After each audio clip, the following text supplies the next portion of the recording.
ravioli. Won't you eat and find out? I don't like it. Richie, I went to a lot of trouble to frosting these dinners. Now you eat it. Why can't we have regular food like Mommy makes? Because I don't know how to cook like your mommy does. Now eat your meatballs.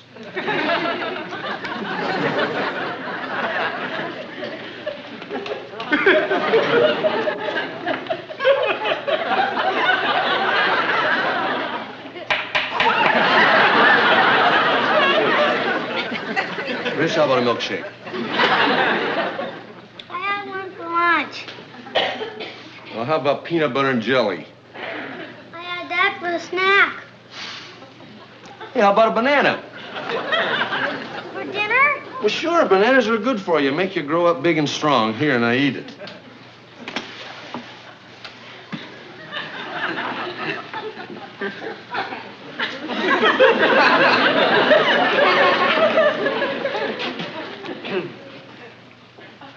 Daddy? Hmm? When's Mommy coming home? Soon, Rich. Why? I like Mommy's bananas better.